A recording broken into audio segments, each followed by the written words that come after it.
You are now listening to Out of the Blank.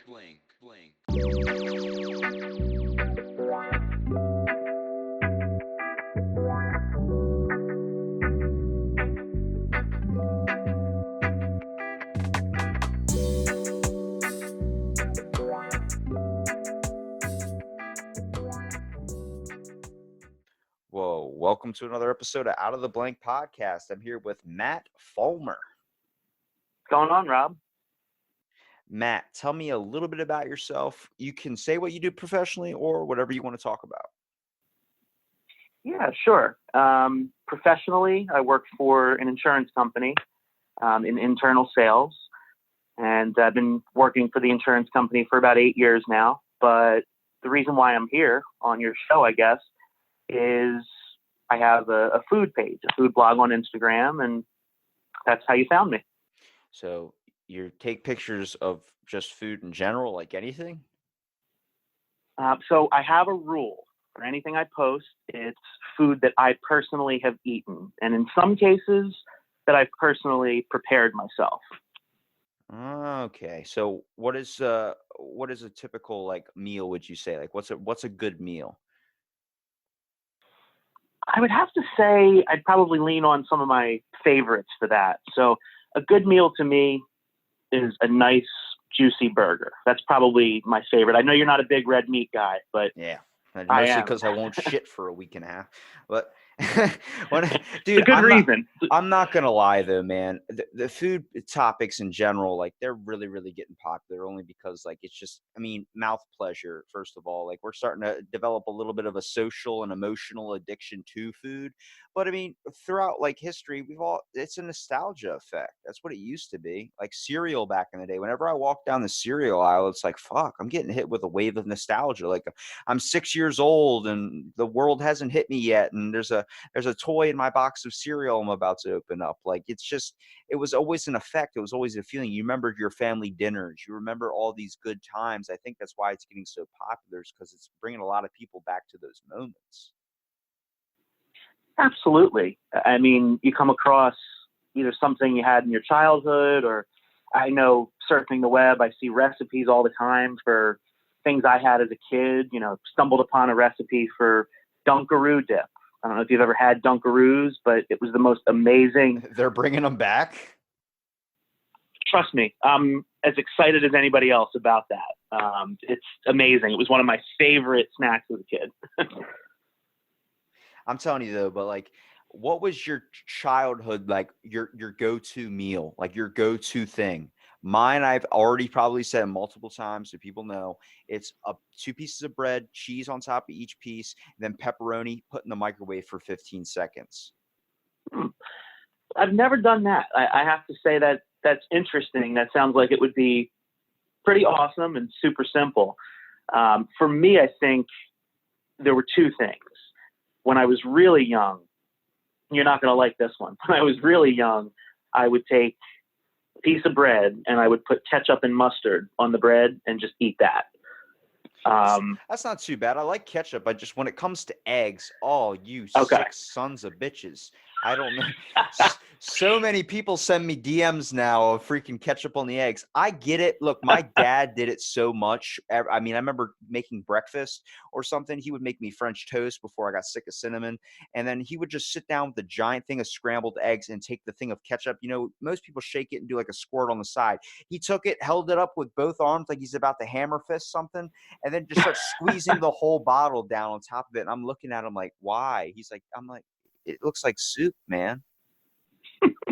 I will say I typically am a ketchup on the side kind of guy.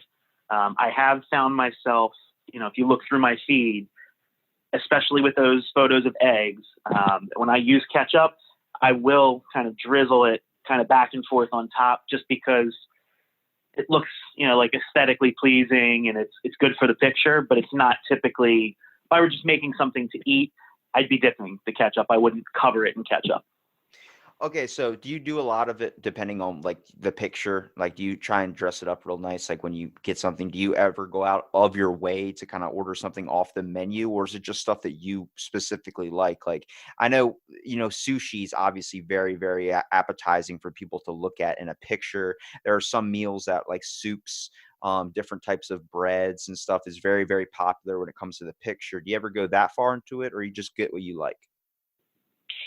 So I won't order something that I know I won't like. So you'll never see sushi on my feed. I don't do sushi. I tried it once or twice, and it just, it's cold and it's not cooked, and the consistency, it just doesn't do it for me. But I will say that I order things off of a menu at a restaurant a lot differently now. If it's someplace I've been before, I'm the type of person, I'm a creature of habit. I'm going to get the same thing over and over and over again. My favorite restaurant, I always used to get the same exact plate of enchiladas every time I went. Enchiladas going deep into the diarrhea territory. Dude, I Yeah. swear to you, man, I was expecting something like, I was expecting with you maybe something like a nice cheeseburger or a nice bacon burger. But for me, Yeah. I was a chicken tender and French fry fanatic, man. I mean, my grandma would go out of her way, even when I was in like 19 or so, to go get me chicken nugget dinosaurs, with just honey mustard, that Ken's steak syrup, whatever the Ken's honey mustard, the steak sauce one. That was my I dream. still eat those dinosaurs, Rob. All right, thank God. There's hope still alive in the world, I'll tell you that. But when it comes to Applebee's, all right, I don't know if you've ever eaten there before. Oh, I have. Then the 2 for $20, the appetite, that's a good deal. But they used to have nachos on there, and they used to give you a giant thing of nachos. Literally, like it was enough for like 5 people, and it was like $7. And then they stopped doing that. Like I was addicted to those things for a while. Like going out to eat, especially when you're a kid, is just so fascinating. And then when you turn an adult and you actually have to pay for the bill, it's like, oh shit. Yeah. I think definitely for Applebee's, that was a bigger thing when I was closer to your age. You're what, 22, 21? Yeah, 22. 22. Yeah. So I'm 32. I'm a little older than you are. Okay. Holy crap. All right. Go continue. I got something I gotta say. Okay. But what I was going to say is with Applebee's, at your age, that was the move because you'd go after 9 o'clock, half price appetizers. It was perfect. As I've gotten older, I've gotten away from doing Applebee's. Not as big a fan of it as I used to be, but I know one of the things that stopped me too is on their dessert menu. It was called the Maple Butter Blondie. That was the sole reason why I continued to go back. And at least here in my area, none of the franchises have it anymore. So now I feel like I've got no reason to go, so I don't go. But to your point on the chicken, kind of back to your original question, I ate so much chicken as a child that my grandmother told me, you're going to turn into a chicken. It was always chicken nuggets, chicken fingers. And matter of fact, I just went to Texas Roadhouse the other night and I ordered the chicken critters. I'm probably one of the few people to go there as an adult and not order a steak. It's just, I love it. I'm telling you, look, when you have the reason I was saying I had something I had to say was because you don't look like you're 30, dude. You were very, very look very young. I thought you were my age. That's why I was like, okay. But the original thing when I was saying with the meals you eat, I was looking at them and like someone in there like that does food reviews, they go all special and stuff. Dude, I was seeing stuff on your Instagram that I was questioning, and now I'm questioning even more because of the fact that you're in your 30s. This is like when people are like, we need to incorporate veggies and stuff. I'm looking at yours. I saw you had one that was on here that was tater tots and like on like a little hamburger roll with like ketchup on it. I was like, this is shit I was eating when I was like 14 years old, 15 years old. And I was like, dang, it's like what kind of like once now I'm starting to know who you are. I'm like, okay, that you're still young and everything, but usually people go the whole opposite way of like salads and all this type of stuff. And I was seeing stuff, I was like, this guy's gotta have the worst indigestion in the world. Well, I think too, looking at the page, it's kind of like how Instagram is in general for everybody, right? What you see on Instagram isn't 100% of anybody's life, right? Everybody tries to show a certain image, whether it's their personal page and they want to look like a model, or in my case, it's a food page and I want to show certain food. So I think about what will people like? What will they want to, double tap when they see? Like, for example, the last picture I put up was a cheeseburger with a fried egg on it with a donut, a glazed donut as the bun. It's got more likes than anything I've posted in the 7 or 8 months I've been doing this. And I knew it would, because it's one of those like outrageous things that people want to see. But I eat regular stuff too. It's just, you try to put your best foot forward on Instagram, just like most people do. Yeah, the art of plating plays a big factor when it comes to taking pictures of food. I mean, I'm the guy that's like, even you mentioned like, the dessert, that was never a big thing for me. You could tell a lot about a person by what they order, what they eat, like whatever. Like a lot of people like, like salads and stuff. Me, I've always been a salad and like chicken and beef type of guy. Going out to a restaurant and stuff when I was a kid has definitely changed from, I don't really go out to eat anymore now, just because I prefer to save my money and make my meal at home or something. But when it comes to health, nutrition, all these types of things, it's getting a little bit insane. Like, especially talking to so many people involved into the restaurant industry, like you can't go on and out to eat without there's being vegan options. There's all these different options. There's all these different things and ideas and recipes. I mean, it's probably the most information that's ever been in the food history in general. Yeah, I would agree with that. I think the more we've looked at it and the more people have researched what's healthy, what's not healthy, I think we've learned a lot, but I can guarantee you 10 years from now, 15 years from now, 20 years, maybe even, we're going to look at what's considered healthy or considered a balanced diet. And it's not going to look the way it looks in 2020 today. Well, And crap, I think we had what, the food pyramid in school? I'm pretty sure they tossed Yeah. that out the fucking window. Now they there's absolutely did. keto diets and stuff, like just take carbs out of the equation. It's like, wait, you told me carbs were the most important thing in my life, and that's why they taste so good. It's like, no, that bowl of Cheerios is actually really bad for you. We're gonna have to put you, here's a salad leaf, eat this. I'm like, oh, okay. Yeah, I think for me, the interesting one is eggs. So over the years, it's gone back and forth about 5 times. Eggs are healthy. Eggs aren't healthy. Don't eat the yolk, just eat the white. All the nutrition's in the yolk. Yeah, I mean, I think it's a good source of protein either way. Personally, I'm not a nutritionist, but I think it's funny how we've gone back and forth so many times on, do you eat it? Do you not eat it? Does it have too much cholesterol? What part of the egg should you eat? And I've done it all. I've had meals where I'll eat the whole egg, which is kind of what I'm doing right now. I was on egg whites for a while myself, and that was good too. But it shifts. Things change so rapidly that it'll be interesting 20 years from now to see what's considered healthy. Do you have a problem with the diet trends? I feel like I have a major problem with it just because of the idea of how everybody's trying to shove it in everybody's face. And it's like, I don't care if you're vegan. I don't care if you're keto. It's just not for everyone. Our bodies are all genetically made up differently. And I think that we're doing a really bad thing when it comes to people having a sense of entitlement when it comes to like what they eat or what diet they're on. I'm just like, let people do their thing. For me, I used to eat eggs all the time. I like the runny yolk parts. I liked it. And then I just stopped liking it. I prefer egg whites more. I don't really like the yolk anymore, and when I became a clean eater after like doing like working out and taking that dive from eating a bag of spicy nacho Doritos, which I swear to God, if I could do today, I would totally do.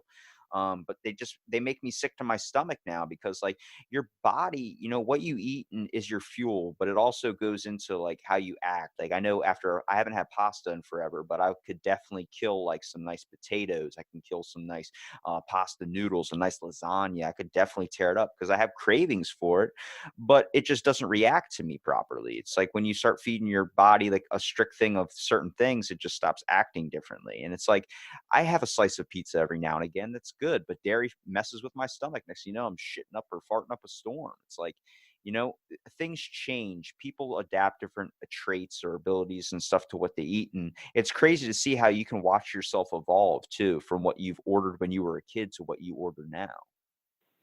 Oh, absolutely. And I think, what you mentioned about our bodies changing and what our bodies can handle changing, I think that's so true because I had a point in time way before all these outrageous food posts where I wasn't really feeling as well as I thought I should.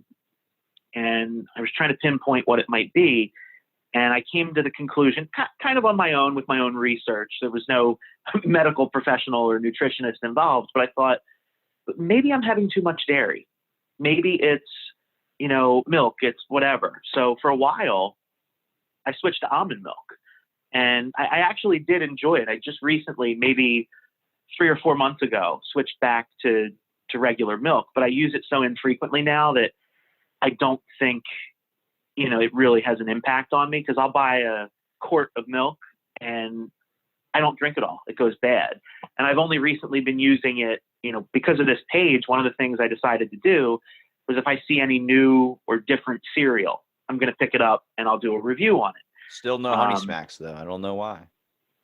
Yeah, I know you're a big Honey Smacks guy. To be honest with you, I don't think I've ever eaten Honey Smacks. And I know that's like, I have nothing against them. You know what I'll have to do? I'll have to get them, give them a try, and put up a review, because I know you've been talking to some folks that do reviews and you haven't seen the Honey Smacks review yet. You just spit in the face of Morgan Freeman. Like, holy crap. Just you saying that line, I think my heart, a part of it broke off and just fell through my chest cavity. But it's like, dude, when it comes to, like you're saying with the dairy thing, it's a really weird thing, the fact that people are becoming really, really intolerant of a lot of things now. You notice all the allergic reaction type stuff that wasn't so common back in the day. Like, I think the biggest one was peanuts, and that was like a few kids in our school. Now it's like everybody's allergic to something. It's like, is it something that they're putting into our food? And that's why a lot of people are starting to do like farm to table type stuff, because it feels like with all these hands being passed around with our food, they're meeting a lot of people's hands before they get to our plate, from the where it comes from off the farm, to going through a company, to the processing, to the packaging, to all this type of stuff. It's like people just want to go to the actual farm themselves and pick it out. Like, they want to see the cow get slaughtered and everything. It's like, I want to make sure that they're not putting anything in our food. It feels like for a while, like, it's starting to become a thing now. Like, it's all starting to hit us. Like, a lot of people are developing gastro diseases. A lot of people are developing severe illnesses. A lot of people are starting to get like this weird thing that's going on. And I'm like, it's in the meat. Yeah, no, I think there's definitely something to that, because like, I have a good friend of mine, and she's been going through health issues and trying to figure out what it is. Is it fibromyalgia? What's the issue? And she switched her diet. She's on like a paleo diet, and it's worked wonders for her. She's been improving significantly. I think that there's definitely something to be said, though, about additives to food, especially meat. I think the antibiotics and other things that are added, they definitely don't react to our bodies all the same way. And I think there's that negative reaction for a lot more people. And to speak to the allergies, there were very few kids when I was in school that had, say, a peanut allergy. It was maybe a handful of kids in the whole school. Now it's much more prevalent. So I think it's definitely things that we're adding to the food, whether it's to preserve it or change the taste or whatever. I think we're just adding too much crap to a lot of this food. And I think now it's becoming more aware of it, and people are getting so addicted to these diet trends too. I think it's also the emotional thing that is with food. It is, and it creates a rush in your body. It creates a dopamine type thing, and depending on what you eat, it can also create serotonin. I look at food as like a task. I'm trying to get it out of the way. People look at it like, oh, it's a pleasure. I want to do it all day type of activity. It's good for stress too. I mean, when you're bored and not doing anything, you usually get hungry. If I had to ask you, what is your favorite? Do you prefer going out to a special restaurant? Like, what's your favorite restaurant? Or do you prefer like a fast food meal? Because sometimes a fast food one's a lot better than a regular restaurant. Yeah, I think it depends on my mood. I've got, some go-to fast food, like one of my favorite fast food places of all time, other than Chick-fil-A, because that's on a level of its own. That's a fucking white is Wendy's. I'm sorry. When someone talks about Chick-fil-A, I'm like, you got entitlement or some shit. Chick-fil-A's got no. Look, if you put the fast food chains in order based on like class, it's like Chick-fil-A's like high class. Like, it's like with Starbucks. It's like that stereotypical one, dude. Oh wow. I like this. I like a spicy number 3 though with the chocolate milkshake. That's yeah. In see, order.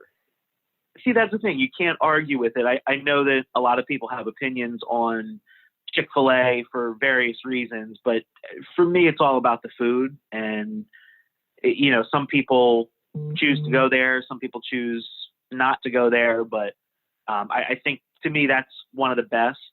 I would have to say in terms of like a good fast food burger, I'm typically hitting up Wendy's for that. And I'm actually really excited for their breakfast. Now they've got breakfast. So, you'll see something coming about that.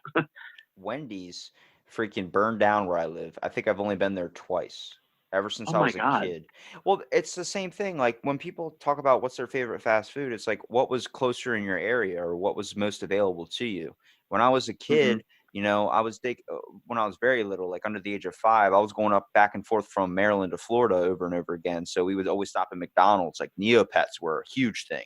Like Yeah. Bill Burr has a joke about it. Like they're just doping our food and we're just so used to all like the crap that's in it that we don't end up going to sleep afterwards. But to make a kid shut up, you just hit them with that Happy Meal and they just conk out because all the chemicals rushing through their body creates them like an overload. It's true. Like when I was a kid, that was the first thing to make us shut up was like my mom would just pull right into McDonald's, get us a Happy Meal, and we would just be out, take a nap or something. And next thing you know, we're in Florida. But like growing up, in Ocean City and stuff, there's a Taco Bell right in West Ocean City. So my dad would just grab a taco 12 pack and me and him would just split it. That was the whole thing. Like it's way more convenient, like just to pick up fast food or something than it is to make your own meal. But when I ask you, what's your favorite fast food place chicken? What would you say? Oh, that's definitely a hotly contested debate these days. I think I still have to give it to Chick-fil-A. Now, to be fair, with Popeyes, I have not had the sandwich yet. I've only had like the chicken strips. So I do need to check out the sandwich and see what all the fuss is about. But right now, I would have to say Chick-fil-A is still at the top. But there's other things I've seen that I want to try. Like I know there's a chain called Raising Cane's. Their chicken looks amazing. There aren't any near me, so I haven't made it to try them yet. Or in terms of burgers, I was lucky enough, when my buddy got married, he wanted to do his bachelor party out in Las Vegas. I got to try In-N-Out, and I thought that was almost an orgasmic experience, really, to be Really? honest with you. I mean, it was Really? amazing. Yeah, I Man, thought so. In-N-Out for me Animal was style. In-N-Out for me was so depressing. I heard all this hype, people like, it's White Castle, it's the best thing in the world. I had it, I was like, this is not any different from an average burger. I didn't find anything amazing about it. I even got the Frying Dutchman, what they call it, the secret menu item. I didn't think it was that good. When it comes to fast food, like my favorite all time, if I was gonna get chicken, it's definitely Chick-fil-A. Just because it's not super, super fried. I do like a nice crispy fried nugget. Like chicken McNuggets at McDonald's are like what I always used to get all the time. But Oof, it, I can't it's do those. man, I don't know. They were so convenient. They're like jalapeno poppers. You just throw them right in your mouth, dude. That's true. That's true. I mean, convenience for sure. And the thing with McDonald's is it's just so ubiquitous. It's everywhere. No matter where you are, you're going to have McDonald's near you. You might not have, an Arby's or an In-N-Out or something like that, but everywhere you go, there's going to be McDonald's. Or They like they in my have the case, best breakfast, dude. A sausage egg McMuffin. If I smell that, I'm like, where the fuck's the hash browns? Like I literally will be driving and like my windows are up and there'll be a McDonald's 5 miles away and I could smell the freaking, that breakfast morning, dude. I'm like, it brings me back. will you ever do the Chick-fil-A breakfast though? It's okay. I did it when I did jet skis for a while. We worked right next to a Chick-fil-A and a Chipotle, probably the only time I ever really had Chipotle. I ruined Okay. that experience. Yep. I'm going to ask you this question too. When you have a certain food in your mind that you hate based on one thing that happened, but it might not even been the problem with the food. It could have been the service. It could have been something, but you always strictly think of that food as disgusting because of that moment. I had this with a Chipotle burrito. My very first time doing Chipotle. I had a break from doing jet skis. So you're working 12-hour days. You don't get a lunch break. You don't get a clock out thing. You get a break time when you come back to the dock, like maybe rest or something till the next ride goes out. So they're going out back to back. It's a packed summer day. I run over to Chipotle. while everybody else is fueling up and stuff, and I grab a burrito. I let him pick for me because I feel like an asshole when I'm telling him what I want. I'm like, it's good, just throw it in there. And I run back, and as I'm fueling a jet ski with the gasoline, the smell of fuel, I'm eating a burrito, and I get like halfway into it, and I'm like, I'm sick. And they're like, what? And it was the fumes and everything. So every time I walk into Chipotle now, every time I even look at it, I start immediately getting hit with like a smell of gasoline. And it Oh, ruined the wow. whole food in general for me. Yeah, I mean, that definitely happens. I can't think off the top of my head of a specific food that was ruined for me that way, but I will say that type of thing, I have a story about Applebee's. And one of the real reasons why I don't go to Applebee's is something that happened one time that I went. Now, in this case, like lately, I've been deviating from my normal order almost anywhere I go, and it's worked out pretty well for me. But this time, it didn't. So Applebee's, I was always a like chicken tender, boneless wing type of guy. This time when I went, I had decided, you know what, let me get something healthier, better. Maybe I was trying to be more like an adult that day. And I said, let me get a steak. I'm wearing a suit and a tie. Let's do this. So I sit down and I get the plate. I'm about to eat it. And I cut into the steak.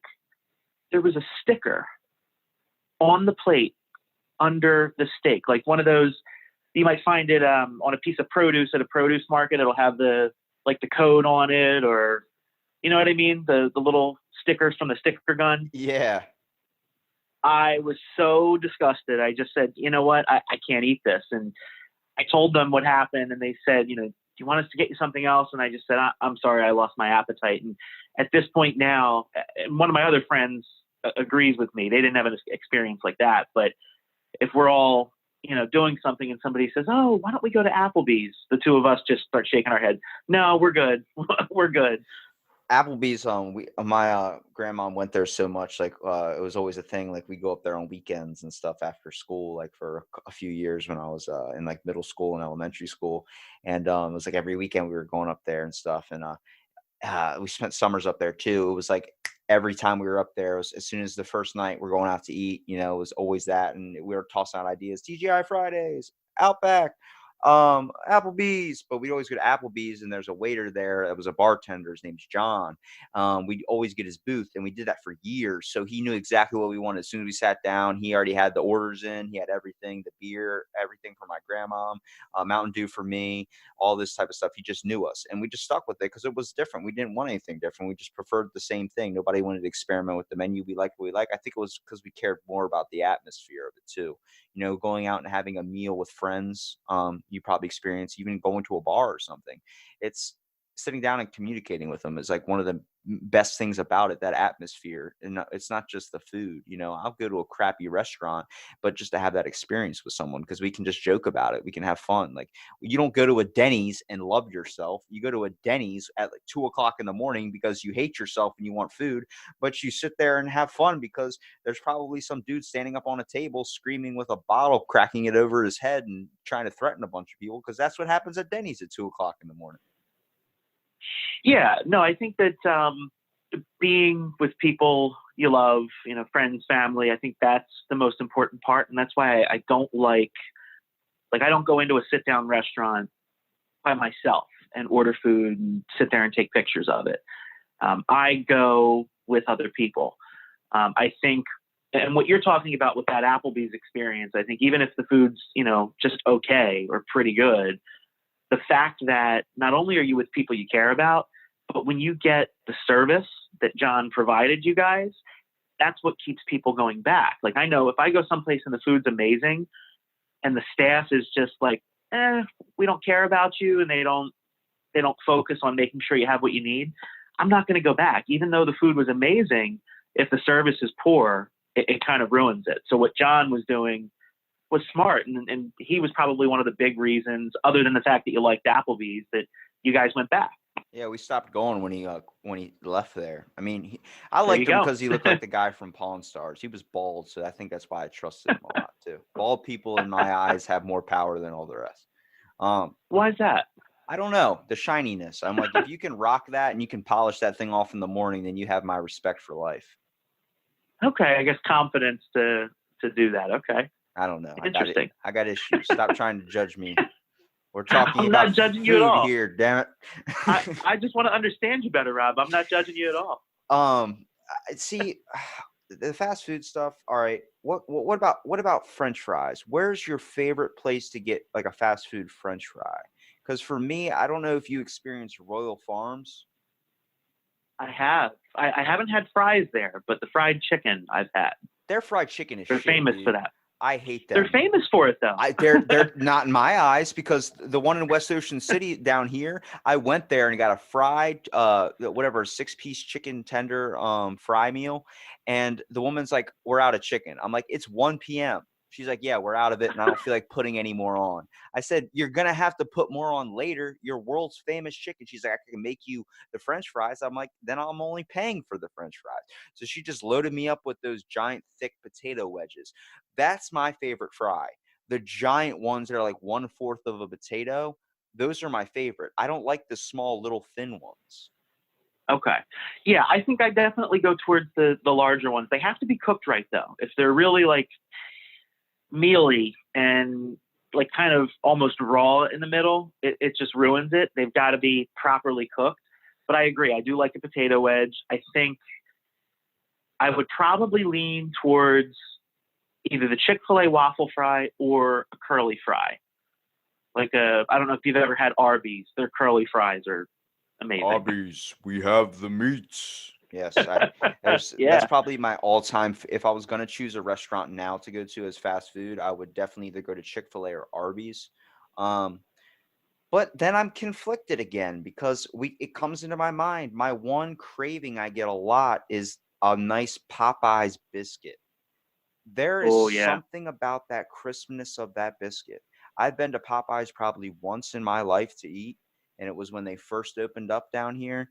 And my dad loves that stuff. My dad's a big Burger King guy. That was always the thing. And I remember I would only go to Burger King with him, and it was different because I'm like, I'm so used to going to McDonald's and stuff. I'm like, this burger doesn't taste the same. It's all different, but that's what he was raised on in Baltimore. And we talk about, you can tell a lot about a person by what they eat. I mean, where you grow up too, what foods are around in the area. I know people that grew up on Sonic, that grew up on Carl's Jr. I've never had Sonic in my entire life. I don't trust a person on roller skates giving me my food. I'm sorry.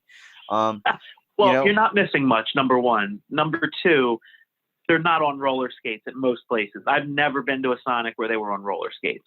So they kind of just walk out with the tray. But I don't think you're missing much there because it's just a sloppy mess. They put so much on their burgers.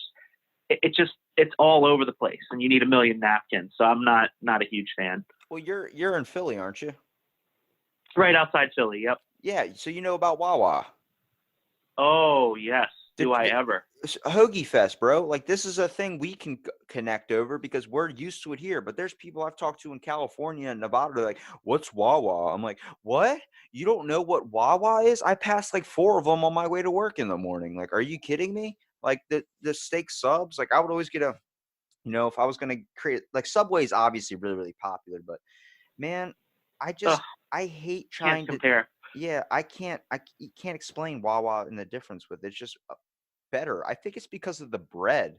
Like, if you look at the shape of the sub from Subway, it's very, very wide. But the ones at Wawa are like a nice hot dog roll, but they're really long and kind of thick. So it's like easier shape for you to bite into rather than just like that flat thing that Subway is. And Subway's just I really hate telling people what I want on my meal, dude. I feel such like an asshole. And Wawa's perfect. All you have to do is just hit a couple buttons and they get a ticket printout and they make it. You don't have to actually talk to them. What do you think about buffets? Because I'm a big, like, when it comes to like anything that has seafood. I mean, I grew up in a beach town, so it's like crab legs, Yeah. all those types of things. Crab I've been to your beach feasts. town. Yeah. Love Ocean City. Well, that makes one of us, I guess. Well, I think it's a little different. I mean, it's home for you. For me, it's a place where I've gone at most for a week at a time, and it's days on the beach. It's It's a vacation. getting lunch at the Frog Bar. It's vacation. Yeah.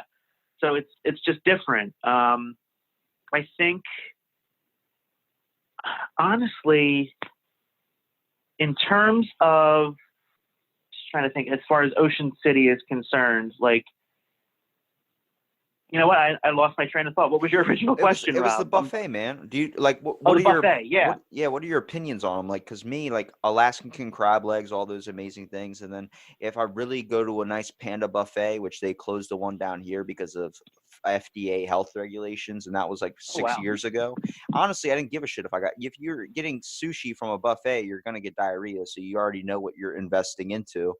I mean, that I like the buffet idea. Like you can go, you want fried chicken? You want pizza? You want sushi? For me, I'm a big California fan, a California roll fan. So I would grab 30 of those things and put them on my plate and just eat them all. Yeah. I mean, I think I do like buffets.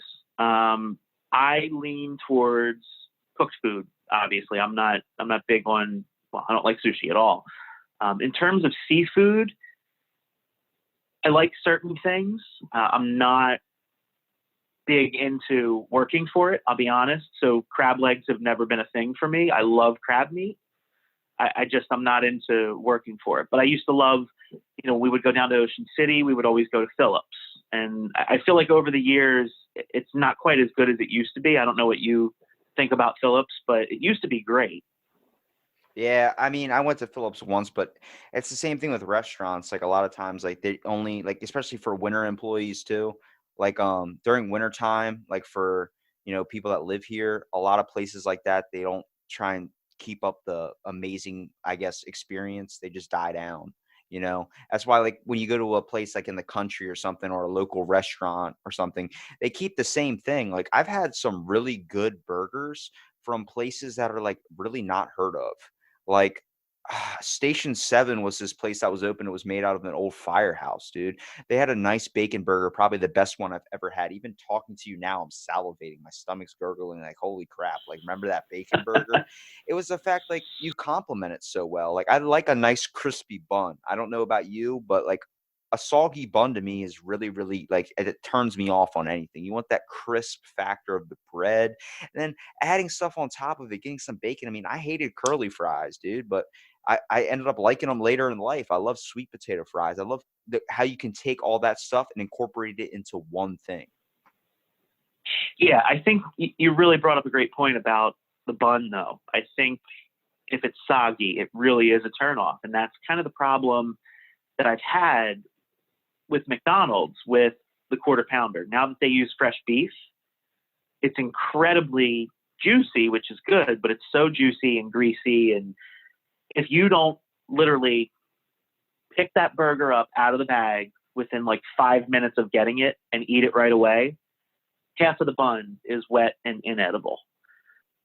Yeah, see, you don't want it to taste like a sock. Like, like a sock No, with butter in it. That's just terrible. Like no.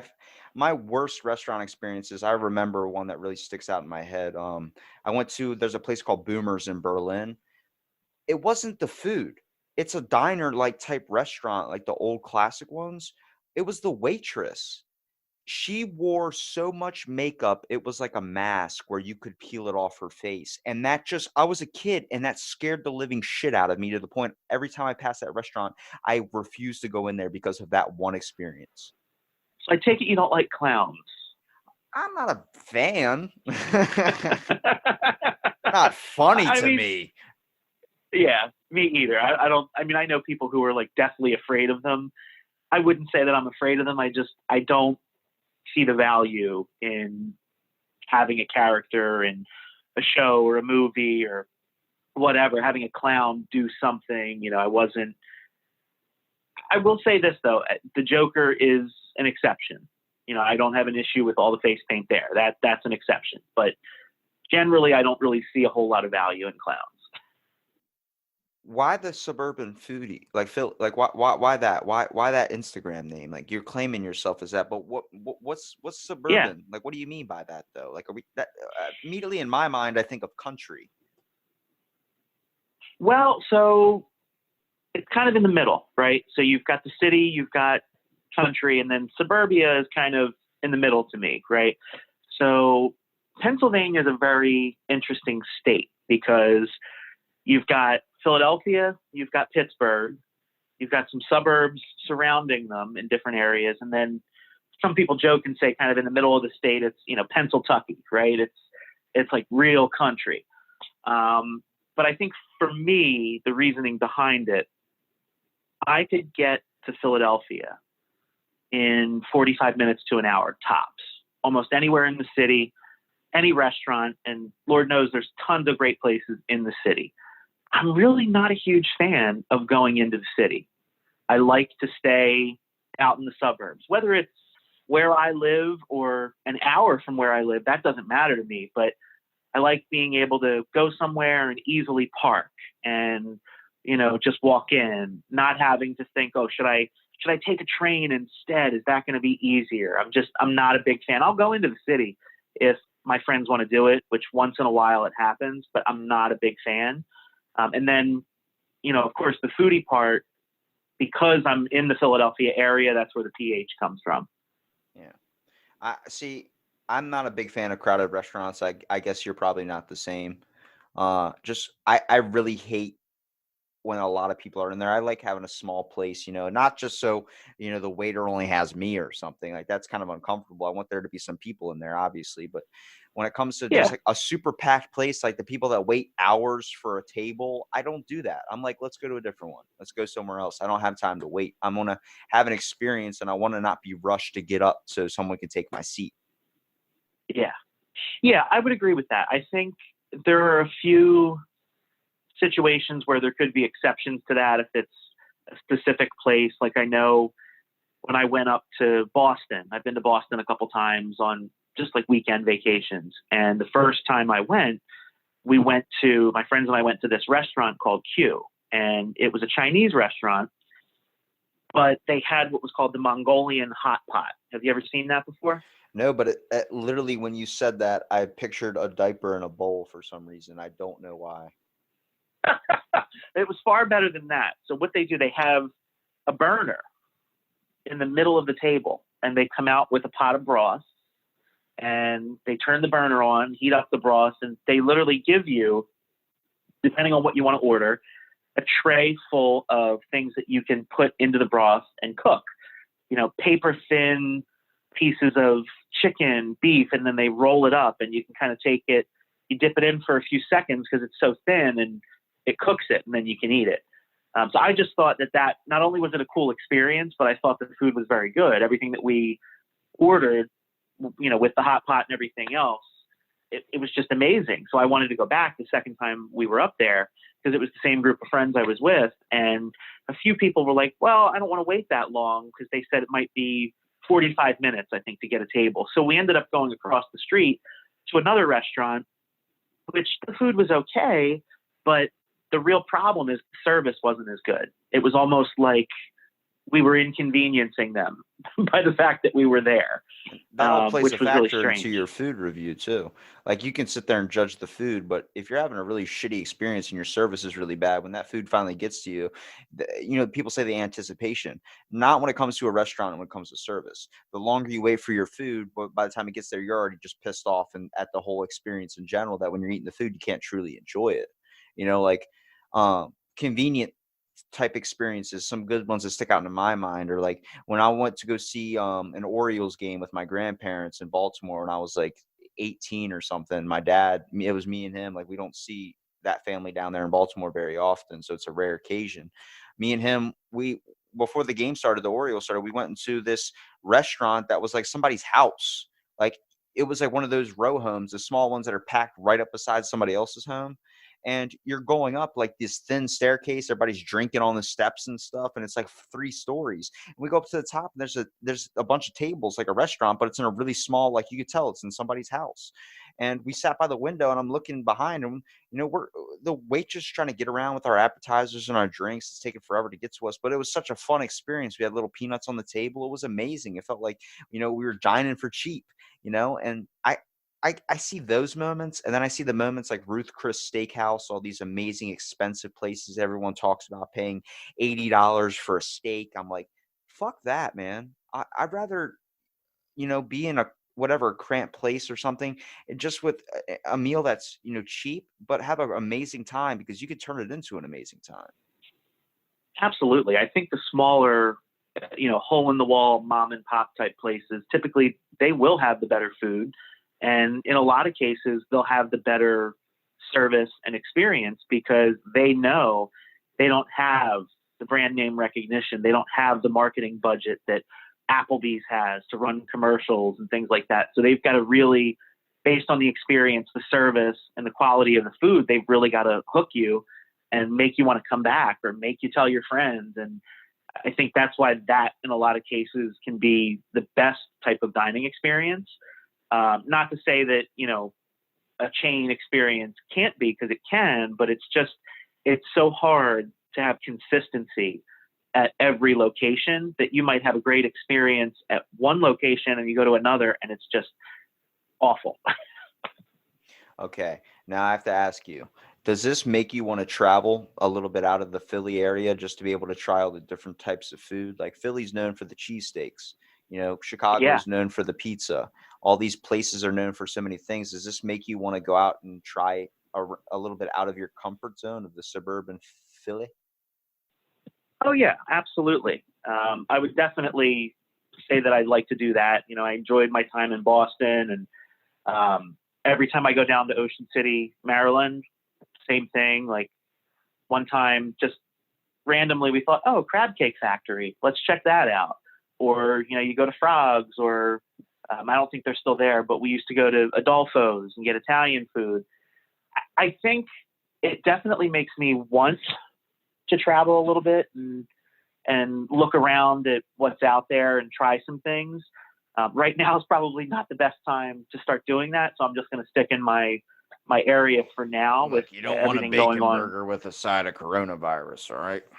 Exactly. I'm not looking for that side of coronavirus, but the bacon burger part's good. So I'm going to get that, here somewhere near home and not go too far off the beaten path. But I think it's definitely on my mind. Absolutely. And I've been able to travel a little bit here and there, a couple trips to Boston, Ocean City, Florida, big Disney guy. So been to Disney a few times and tried some things there. And at one point, I was fortunate enough years ago to be able to travel to the Philippines for work, and spent 6 weeks total over there and tried some different food and, Filipino beer and things like that.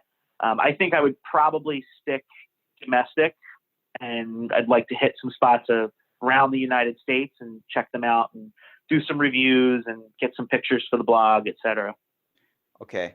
What is your favorite order restaurant? Like, where do you order, or where would you typically go if I asked you right now, what type of food place would you go to? For me, I definitely would hit up a Chinese restaurant. I don't know what it is, but I can always kill a bunch of like egg drop soup, some General Tso's chicken, just that. I Yes. love that stuff, dude. Yeah, General Tso's chicken's good. I'm a big crab rangoon guy, but I think if I had to pick one thing, I would probably go with Mexican food. There's a really good Mexican restaurant not far from me, and I realized later that it was a chain, but it's always so consistent. I don't know if you have any near you, but they're kind of up and down the eastern seaboard and in Virginia and all. Plaza Azteca. Yes. You ever heard of That's them? right next to my house. Oh, okay.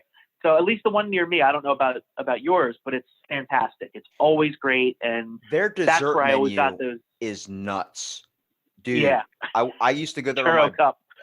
yes, I used to go there on my birthday, and my birthday is New Year's Eve, so that's like the Nice. hardest day to go out to a restaurant.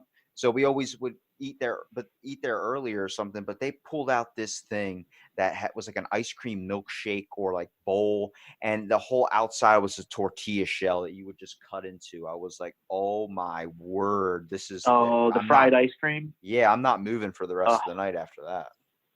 yeah, no, it's definitely my favorite restaurant. And it's to the point now where I've branched out so much to try and get pictures of different food that I'm starting to run out at places that I go a lot. I'm starting to run out of different things to try. You can only get so many different things, and eventually you start to run out, but that's definitely my go-to if there's ever a question of, oh, we don't know where we want to go or what should we get, always Plaza Azteca. All right. What's your pizza, your nostalgia pizza? We all had a place as a kid that we ordered from. Mine was Domino's, 100%, that oregano on the crust. Yeah. I think I have a strange and probably unpopular relationship with pizza these days. If you say Little Caesars. No. Little Caesars is, oof, no. That's cardboard pizza. That's cardboard pizza. It literally does taste like cardboard. You're not kidding. My grandpa eats it. I'm like, look, you can eat that because you grew up in like the 20s when food was still basically shit. He was like, it's good food. You know, it's like 7-Eleven food. I'm like, all right, I'm not going to lie there. 7-Eleven food's pretty good. No, I think nostalgia would be Pizza Hut, because when I was younger, Pizza Hut wasn't like it is now. Now it's like Domino's. You order it, they either deliver it or you pick it up. Pizza Hut was a sit-down restaurant with a full salad bar. Yeah. It was where you went, like if you had your birthday party as a kid and, you know, maybe you went bowling, and then after bowling, you go to Pizza Hut. And holy crap, you just threw me through a wave of nostalgia, dude. I remember our Pizza Hut burned down. That's weird. Our Wendy's burned down too. I was just going to say, what's going on down there? You got some fucking pattern. Greek lightning, man. Greek lightning is what they call it when it burns down in the middle of the day. But yeah, we used to sit down. That was when the salad bar was a big thing. They had the jukebox and everything. You could flip a track and you could play music.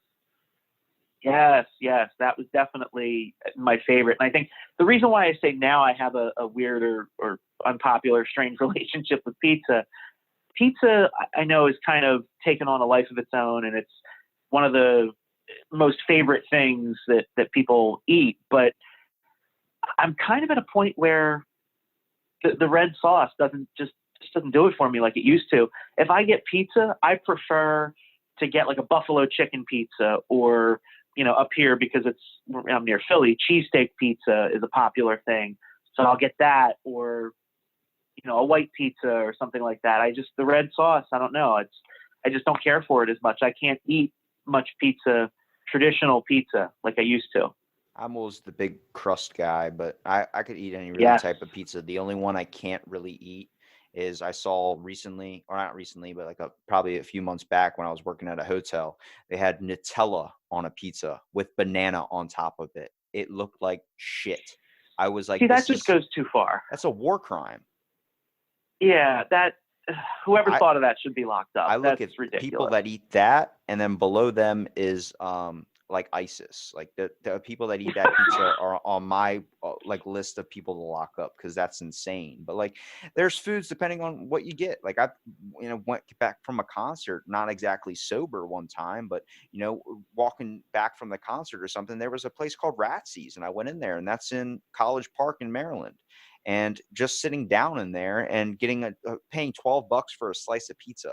When I mean a slice of pizza is $12, I mean this pizza slice was like the length of, like, if you were standing up from your chest to the floor. Like, it was huge. It was like, oh my gosh. Yeah, it was, dude. All right. This brings a good question. The best food I've ever had in my entire life, and I would go back to school to get my lunches there, because pizza day at school was amazing. Uncrustables were amazing. I mean, the breadsticks were awesome too. I don't know what it was about school food. People complain about it, but I liked it. Well, yeah, we had, and I don't know if this is what you're calling breadsticks, but they called them pizza sticks, and they looked like pizza crust, but it was straight, and it was filled with cheese, and they gave you a side of marinara to dip it in. Yeah, those were amazing. That was one of my favorite school lunches too. Oh man, I remember that too. Like, you get a packed lunch, and next thing you know, you find out it's pizza day. You're like, oh, throw your lunch away and just walk over. I didn't get a lunch. Can I get a free lunch or something? Okay, sure. Here you go. Bam. Oh yeah, that was the best. That was the best. And I know a lot of people, like you said, they do complain, but I always thought that the lunch at school, at least where I was, I thought it was half decent. Yeah, I always thought it was good too. Now, this brings up a good question though. What kind of milk did you drink? Because this is a big one for me. So typically with school lunch, I went with the juice. I really didn't do the milk that much. Okay. But if I was picking, it would be strawberry. Oh, you sick. I knew it. I knew it. I could sense it about you. My buddy was a giant strawberry milk fan. I was only chocolate. And he's like, man, I don't know why people keep putting their strawberry milk back. I'm like, because it's disgusting. Like, even smelling it at the table, I would cringe. But honestly, as I got older and haven't really had milk in forever, I feel like a strawberry milk would be kind of like a nice change to it. But when you're a kid, you know what you like, and nothing ever changes, man. Like, what was Yeah. your all-time favorite cereal? For me, I love Honey Smacks, but like Count Chocula, S'mores, all those ones that give you diabetes that wouldn't be around today unless it's a seasonal event. Yeah, for me, it's Cinnamon Toast Crunch, hands down. That's my favorite. Which, to be honest, is why like they came out with, I think it's Coffee Mate, a Cinnamon Toast Crunch coffee creamer. And I'm actually going to post a review of the coffee creamer shortly. It was disappointing compared to the cereal, what I remember the cereal being as a kid and what I feel the cereal is today, because I still eat it once in a while. The coffee creamer was just bland. Yep, sometimes it's a swing and a miss. Now, I do want to end on Yeah. this question, though, Matt. Yeah. What is your favorite ice cream? You can choose a specific brand. Back in the day, there was only vanilla and chocolate, and then you got the guy that got the sherbet. But then now we have all these amazing flavors out today. My childhood thing was Ben and Jerry's fish food, the fudge fish and the chocolate Okay. with the marshmallow, the caramel. That was it for me. Like, that's heaven on earth. And then half baked was pretty good with the cookie dough. Yeah, I had Ben and Jerry's a few times. I would have to say it wasn't typically what I would get. Not because it wasn't good, but I think just, I don't know, maybe it was price and the size of the container. We would always go with something larger. Flavor, I have to go with cookies and cream, like Oreo. Brand, that I don't get too picky on. We have, I don't know if you have Turkey Hill ice cream down there. We have Turkey Hill. That's pretty good. But lately I've been doing, it's kind of the same thing. It's a little bit more, I guess it's more fancy. It's like a gelato, but it's meant to be like a cookies and cream, and it's got like a caramel swirl through it. It's healthier, so that's kind too. of been my go-to. Yeah, the Talenti is the brand I've been. Yeah, I've Typically, heard if a I lot buy of it, I people buy talk. that. I heard a lot of people talk good about like a Halo top and stuff, but yeah, I haven't had ice cream in forever, but I could definitely kill some Ben and Jerry's. But if I was really gonna like pick a sweet dessert or something, like we talk about craving different things at different, it depends on the day, it depends on this. Dude, I've been craving whatever that freaking thing is that they cook for Thanksgiving with the marshmallow in it and like the yams. I don't even like yams, Oh, but just like a nice pie, dude, when you slice it and you get that crisp cut, fuck. I don't know what it is. It's like ASMR pleasure or something. I look at it, I'm like, I would just watch videos of some dude cutting pie the whole day. it's funny about the yams with the marshmallows. That's not something we've ever done, at least with my family. My mom makes the candied yams pretty much most holidays, but she never really does the marshmallows on it, which I don't have a problem with it because I'm not a big marshmallow guy overall, but love the candied yams. Yeah, a lot of people eat like ham and stuff on Thanksgiving. For me, I have crab cakes and shrimp. Every holiday is that. Like Oh, it all depends on where you're from. Like my one buddy, like when you're a kid and you go over to someone's house and you figure out that nobody eats the same. Like, oh, you guys have rice. Oh, you guys have rice checks. You guys don't eat like potatoes or anything. What? There's no potatoes here. Wait, you guys are having tacos for dinner? I've never had tacos for dinner. And then you want it when you get home and your parents are like, no, we eat this stuff. Like it's crazy to kind of see when you get exposed to all that, especially as a kid. Like you start figuring out, like, wow, everybody is a little bit different, and it starts with food too. yeah, absolutely. I mean, holidays are a good point. Thanksgiving, traditional turkey for us. Christmas is always a ham, and so is Easter. Then New Year's Day, they say it's good luck to have pork. So, we usually have pork that day. But I know a lot of folks that do it differently. I mean, I'm not Italian. So, for example, on Christmas, like they call Christmas Eve 7 fish, we don't do that because we're not Italian in my family. But, I know that's a very popular thing and a lot of great options for the 7 fish. Of course, you always have the smart asses out there. I saw somebody on social media put a picture up they had 7 flavors of goldfish, and they said, "This is my 7 fish dinner." That's crazy. So I was thinking, Matt, out of all the places that or you've tried, and then I've tried places too, like we know what the good fast food joints are, at least in our opinions. We know what like good fries are, good sandwiches are, good biscuits, all those types of things.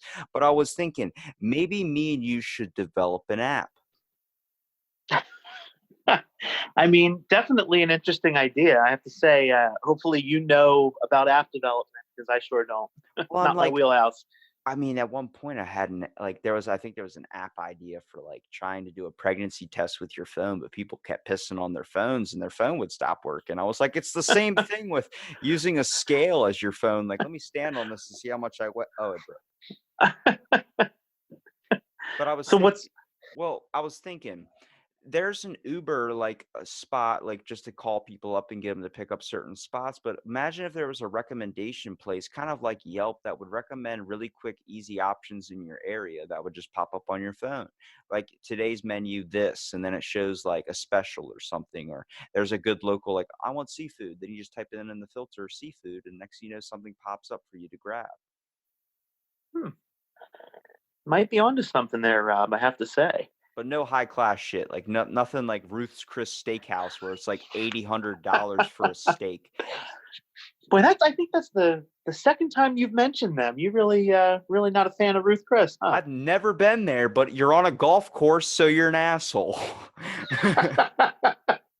Will say that definitely isn't as comfortable going to a place like that. I've been to Ruth Chris once. I guess the food was good. It was a while ago, but just in general, the more expensive, fancier places, I don't know. I don't like the stuffy quality of it. I'll go once in a while, but I don't not like my feeling favorite. higher class than I am. I'm like lower middle class at the most. I want to feel lower middle class or I want to feel less than that. You know, it's weird because we talked about like that one house I went to when I went to go see an Orioles game, and it was literally somebody's house that was a restaurant, really really tight, but they had okay food. Like the good times were with my family in there. But I mean, shit. Then there's like the Baskin Robbins freaking bottomless fries, or is it Baskin Robbins or Red Robbins? I get those mixed Red up. Robin. You can't have two birds in a name in any location for me, or my eyes just go cross-eyed. Yeah, and I have to say, as far as the middle class, lower middle class thing, I think from what I can tell, just now speaking with you and hearing your podcast, you're a very humble guy. You don't want, in general, you don't want to be seen as this elevated persona, right? Whether it's from a class perspective or just taking a compliment for what you do. I I got listened to them one of all your episodes. fooled. I got them Yeah. all fooled. Not a big fan of getting the old ego fed. It's just well, I look at it like this. At one point in my life, I learned that ego gets you nowhere. I was always about approval. I still am about approval, but I figured that's something in myself I need to fix. If my ego gets too big or I get too comfortable being myself. It's the same thing, Matt. If I offered you $1 million, what would you do with that $1 million? Would you go all out and start acting like you were better than people? Would you buy a big house? So I definitely would not do the first option. I think what I would look at first is situations within my family, like my mom, for example. She's paying a mortgage on her own. My stepdad can't work anymore. He had a brain aneurysm rupture a couple years back. So I think I would look to help her, and I have younger siblings that are going to be getting ready for college in a couple years. So those are the sorts of things I would think about, and then potentially finding, a charity that I relate to give some money to that. I wouldn't go and act like I'm better than anybody. I would probably, maybe I'd get myself a car or something, but I wouldn't go crazy. I What would always you do with $1 million? Oh God.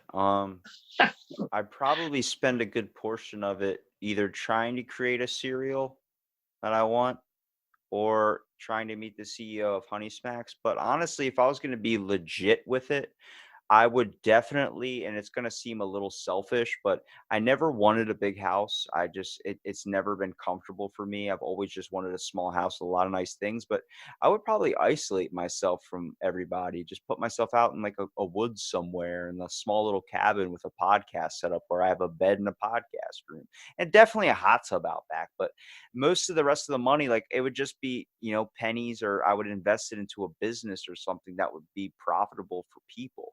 Like I don't consider this podcast like an organization or a profit at all, but I like to think I help people kind of get their word out a little bit too.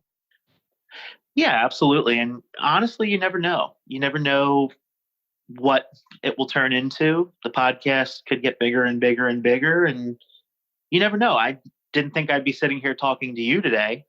I didn't think anybody would want to interview me. And, here I am about 7, 8 months after making this page, and we're having a nice chat. So you never know. Never say never. You took the don't you dare quote Justin Bieber in front of me. Well, you took the shot though. That's what I always try and show people. Like when we do, like I wouldn't even. I know it seems a little interviewish, but it's just conversation. Like it goes wherever we take it. I've had guests turn it on me. I've had guests ask things about me. I've asked things like I've had a bunch of stuff, and it's weird because at the length it's growing, you get to tell some people will start listening to the episodes that are the most recent. But then I've had people go back to the beginning and listen to the very first few, and it's like it's weird because then like you end up talking to them and you reveal so much about yourself. I mean, I've done so many that it's like I say some shit, but when it comes to saying shit, it's usually on me. Like I've been hit by a jet ski, I've been My gosh. taken down a lot, like but I've always learned, like I guess I would never spend $500 on a steak. That's all I have to really say out of all this shit. Like it's Yeah. literally that for me, the boiled duck, whatever. I'm literally like, if I was gonna, someone gave me $1 million to survive off of, it'd be cans of tuna. I would be so frugal with my money. I'm very frugal as a person with my things. I'm more than happy to lend it out, but I also take care of my stuff. And I'm like, it's come from beginnings. Like we talk about, you can tell a lot about a person by what they eat. That's true. Yeah. And I agree with you in terms of the meal. I can't see the value in spending more than about, I don't know, 100, for a meal. And that's even, I mean, that's on the higher side, but I can't see hundreds of dollars or $1,000 for a meal. I mean, what's the point? Because no matter if you pay $5 for the meal or 500, it ends up in the same place, if you know what I'm saying. Yeah, I just got done with what you were saying. I know. I know. Right. What literally, it's like it's food though, so you're gonna be hungry later is how I look at it. Like, man, I don't know when are you spending $150 on a meal? Like a date? To be honest, well, $150 just on myself, I don't think I've ever done it. I think the most I've ever spent on a meal just for myself was probably somewhere between 80 and 100. And it's like a once a year type of thing. There's a place not far from me called Seven Stars, and it's a steakhouse, an old fashioned restaurant. They've been around since, I don't know, sometime in the 1700s, old building. And they literally bring out the prime rib and it's falling off the plate. It's, almost the size of your head. You eat your meal, and I end up taking a bunch of it home. I'm cutting it up and putting it into omelets and, reusing it for a couple more meals. It's massive, and everything's a la carte. So, if you get two sides and then you decide you're going to get a dessert, it all adds up. The appetizer, and of course, if you're going to get a drink. So usually going there, it's closer to like 80, 90 a person. I like doing the once maybe a year things, like going out on a birthday. And remember you brought up La Tapateca, that Mexican restaurant. I don't even think I can ever say the name right, to be honest Oh, with you. Plaza Azteca. Yeah. Okay, that's what it is. But like there's those moments that are fun, like on a birthday or do some of those. Like we've all had those good moments, but when I look at like the food, like $80 for a meal, like I'm like, dude, that's so much money in groceries. Like I came from a childhood where like my grandparents were buying us groceries because my parents just worked so much. It was hard to remember to stock it up, you know? And it was like I came from a place where it was like, you gotta find what you can get. And and when I got money and I started saving it up, I was like, every time I'm going to the grocery store, I'm taking stuff I learned from my grandma when it comes to going at 4 o'clock in the morning, getting those yellow ticket items, getting this, budget cost. If the meat's marked down because it's going to expire soon, you throw it in the freezer, it lasts a little bit longer. I was that type of guy to buy the deals, go couponing. I still do that today, and I've seen people buy the same exact items or even less items than me and spend $100 more. And when I figured this out, I was like, this is the way to go. And like, most I'll spend now maybe $40 a week in groceries, and I'll get so much that that could even last me longer. But as soon as I dwindle down a little bit, I start to stock it back up again because I'm like, what happens at one point if I don't have a job, or if I don't have this, or if I can't move, or this, or this, or this? It's all there. It's a safety net. Sure. No, absolutely. And I think, by no means was I going to this steakhouse as a child. It wasn't introduced to me until I was at least, I don't know, maybe 20, 22, somewhere around your age. And at that point, I was working and making my own money and starting to decide, what do I want to spend it on, and how much do I have saved, and all of that. Until I got to where I got to a point where now I can do that once a year, even if I needed to do it more. Need, yeah, that's funny. You really don't need to do it, but if I wanted to do it more, I could. But it's kind of once a year is enough. It's a special occasion, once in a blue moon type of thing, and I don't make a habit out of it. And I think even if I had a lot more money, I don't know if I would make a habit out of it then either. I think it's just like a special occasion thing to me. Well, not even to be like I would say like a jerk to the people that do have money. It's like I'm looking at them. I'm like, you just spent $1,000 on a dinner. Why don't you just donate some of that money, if anything? If it's good, if you're just gonna waste on a one-time thing, why don't you change somebody's life or something? Like I don't have a giant ego to the point where I'll be like, I would donate all my cash to charity. No, I would Yeah. definitely be a little selfish towards my stuff, but it's an aspect of like I'm looking at as the amount of money that gets thrown away into food, the amount of stuff that gets made every single night gets thrown in the trash, and all the things that expire that get thrown in the trash. I understand it's FDA regulated and stuff, but I was always looking at it like they're more than happy on that day when the meat expires, instead of throwing it in the trash, why don't you donate to a homeless shelter and just make sure they sign an agreement saying that there's no repercussions for it? I'm like, you would save so many people. They don't give a shit about if it expired yesterday. They're hungry as hell right now. Yeah. I mean, I think it all depends where you are and what the item is. I know I worked at a grocery store for like 5 or 6 years before I started doing what I do now. And anything that was expired, there were different ways that we donated it. We had some folks from a couple local churches come up and they would get all the bakery items, bread and rolls and things like that. And we would give all the stuff to them when it was about to go out of date. And I know a lot of things, like we had a program years ago at the store where I worked where there was produce that was pulled off the shelf that was donated. And I think something happened where, we live in a very litigious society, as they say. Somebody sued over a rotten piece of fruit or a vegetable or something like that. And that was put to an end. But believe it or not, there was close coated meat that was sent. There's an organization in Philadelphia called Philabundance. It's like a food pantry, and they do a lot of great work here in this area, Greater Philadelphia area. And we would donate meat to them. It would sit in the freezer for a couple days before they'd come pick it up, and they would throw it on their freezer truck and take it. Why are people suing over getting sick off eating something, dude? I had salmonella from fucking Honey Smacks. I didn't say a damn word. They denied my sponsorship even after my sad tale. I didn't care. You know what? You things happen. I get it. I get you get upset by it, but it's also like move on to it. If it doesn't kill you or it doesn't cause severe damage to you, then that's perfect. But I think it's a thing though. Like if you want to get back to like the app idea part, like they had an app at one point a joke app I saw off a show, I guess, but it was like finding the nearest toilet that you can shit in, like anybody's house that was renting their toilet. So it was like an Uber toilet. I was like, why Yeah. don't we just have a spot that's for people on a budget, like couponing, but with meals on the go?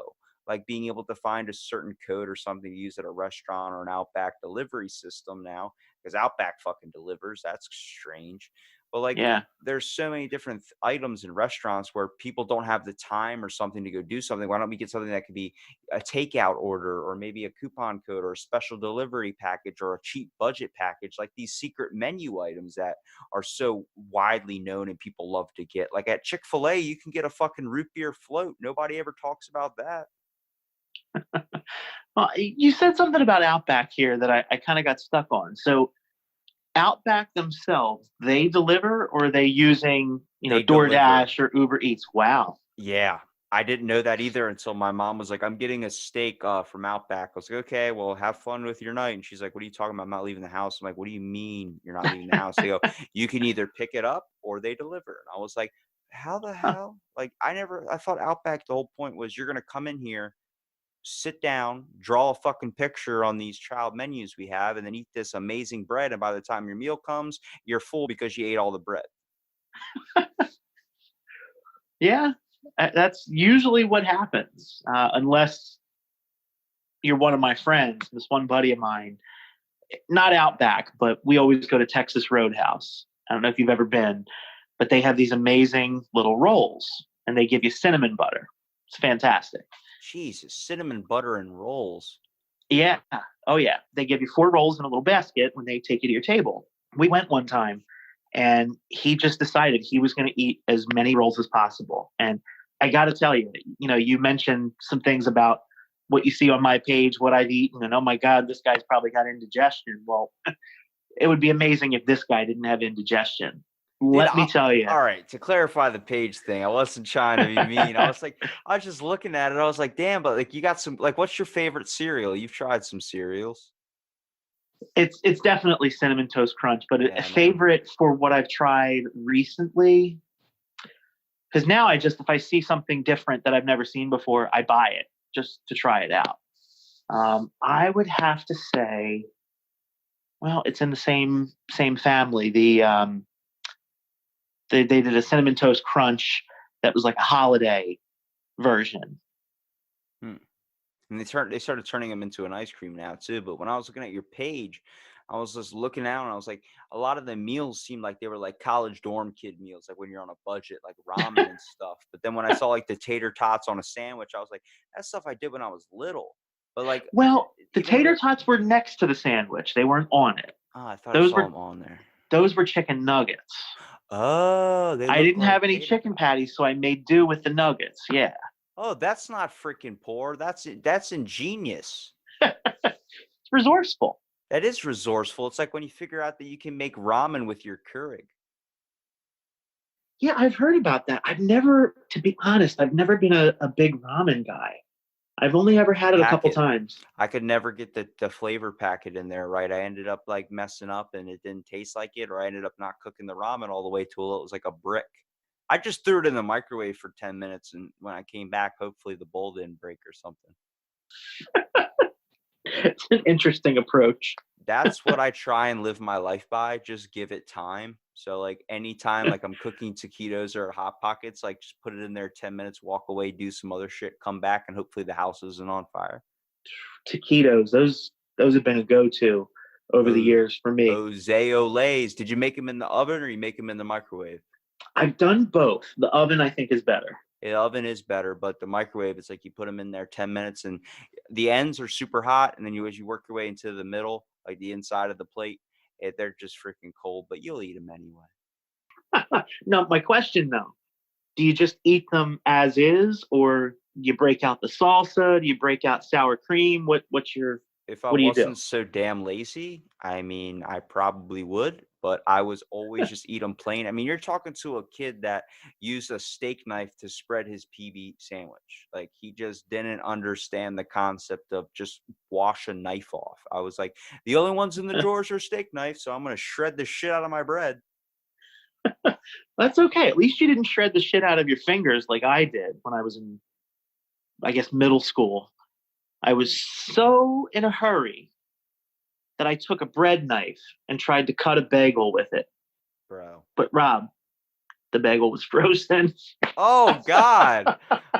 I don't know why I didn't just thaw it out first. I don't know. I was in a rush. It was Oh not good. man. Yeah. I used to put butter on my bagels and put them in the things. I hated cream cheese or whatever the hell you put on them. I also don't like sour cream or mayo.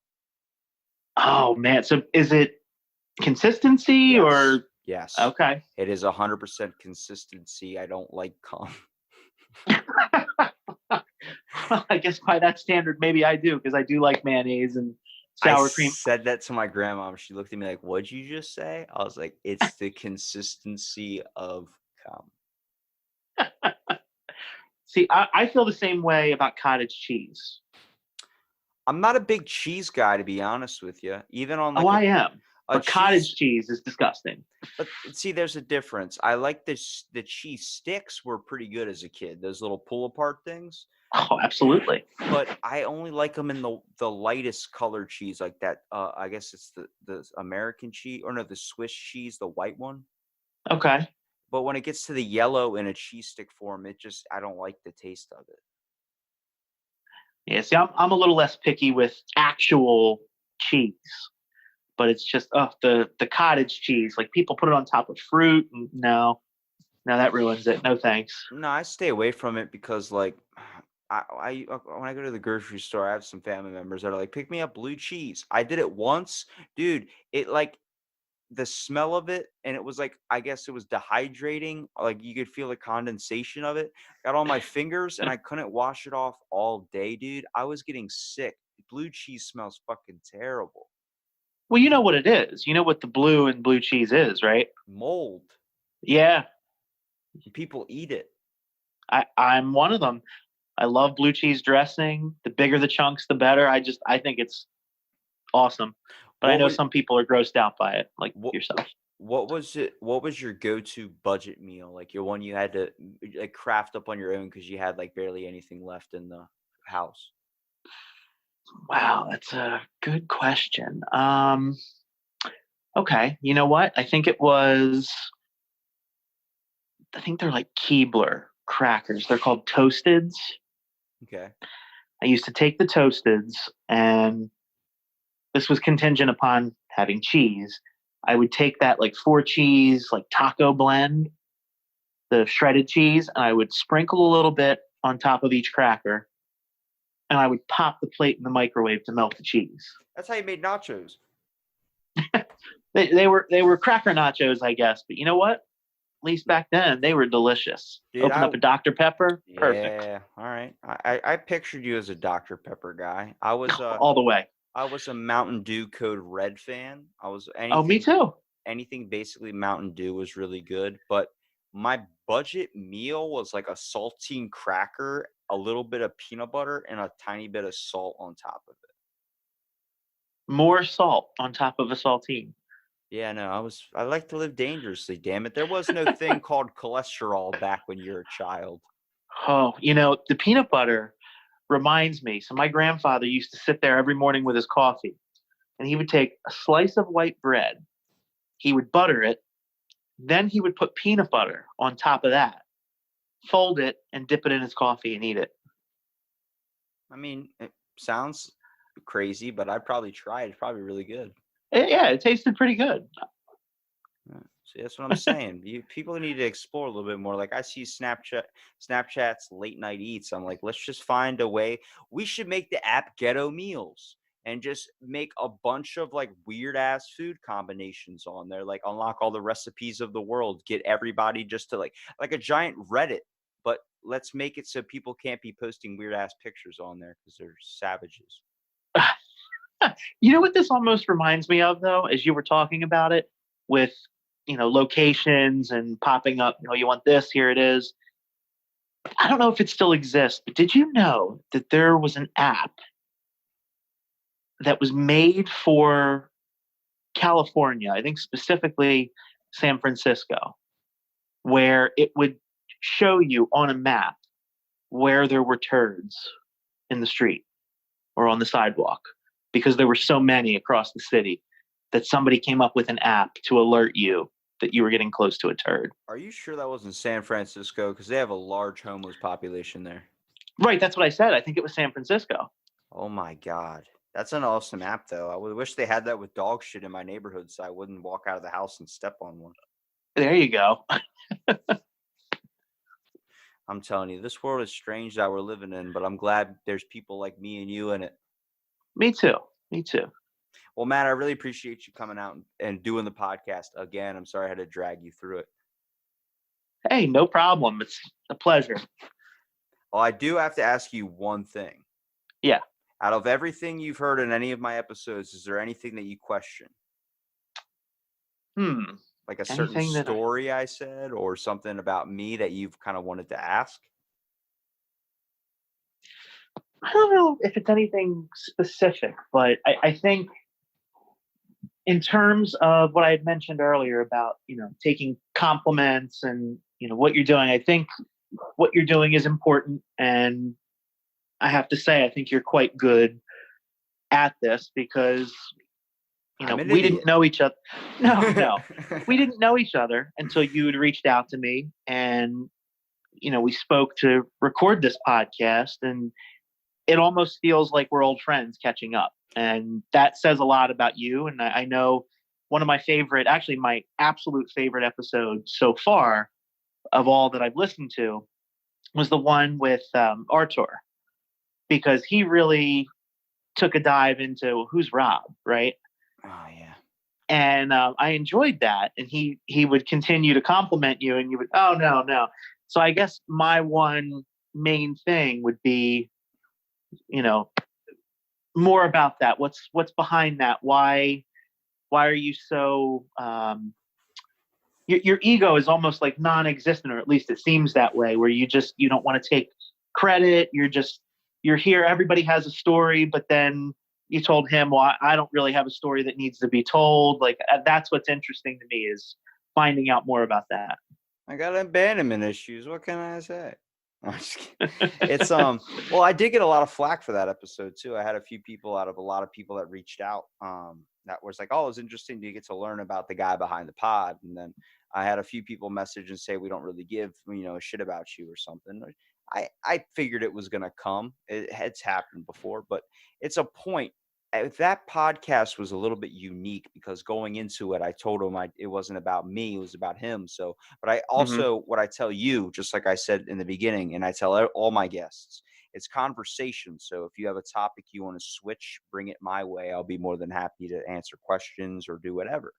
And that's why about an hour in, he brought up me, and then I said, all right, if you want to do it, no secrets, and kind of went into it. It's weird having that change, but we both do the same thing podcast wise. He's more of a guy that interviews people in their 20s that have done a certain accomplishment or achievement in their life. Me, I'm more of a conversation with anybody. If you're 90 to at least above the age of 18, to do a podcast. I feel like we all have a voice that really matters, even if you haven't accomplished anything yet. I'm just trying to show people it's a conversation's a key thing in life. And even like after our podcast together, I feel like when you come down, or if I come down to you, we're more than happy to go grab a beer or something, chill at a bar, and really talk shit on the fact that $80 for a fucking steak is nuts. Hey, I would be open to it. And I think, in general, I think that there's a lot of things that you and I might not see the same perspective on, but I think there's a lot of things that we would. You mentioned taking flack for that episode. What kind of bullshit is that? I mean, I haven't dealt with a whole lot of blowback on anything I've done on the page, but I know I put up a picture of a sandwich, and it was from Jimmy John's. And somebody commented on the picture,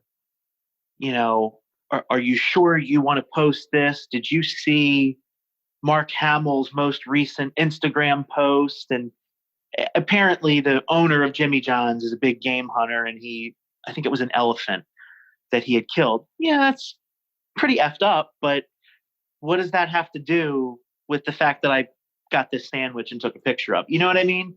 And people get outraged, and, there's blowback on me for that.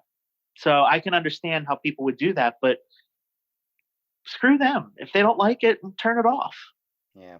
Well, it's just the fact is like it is more about like I try and tell people like people ask me how my day is. That's cool, but I like asking other people too. I mean, it does wear on me a little bit just with the fact you're consuming a lot. Like I do have a lot of conversations and it is kind of get difficult just to kind of like, be on one side of it, but you know, we all have a story that does matter. For me, it's just like, I'm interested in hearing others. If I was coming onto another platform, I'm more than happy to talk about myself. But if you've ever seen a guest spot I've ever done on a podcast, and I have done a lot of them, as soon as it gets pointed on towards me, I switch it over to them. And that's only because I feel like, yeah, like I've been on interview shows, like, well, tell me about your podcast, out of the blank. I'm like, it's conversations with people, just look it up. Like, okay, let's get on to the next question. Hey, did you see Just that look it movie? up. Yeah. It's so simple because it's like if you really honestly are interested in looking it up, you'll do so. Same thing. The reason why when I'm on WebMD looking if I just developed cancer because I ate 2 boxes of Raisin Bran, I'm curious and I'm looking this shit up. It doesn't just come to me. Well, that's the world, Matt. That's all I got to say. And I appreciate you coming back out and doing the podcast. Yeah, absolutely. I appreciate your time and thanks again for having me. And I'll make sure I drop all the links in the description too. If you want to shout out one more time to the Instagram page you got. Yeah, absolutely. It's at Suburban Phoodie, and it's Phoodie with a PH. Instagram, Facebook, Twitter. Most active on Instagram though, so check it out. Groovy, baby. That's an Austin Powers reference that all you guys won't get, but me and Matt get it.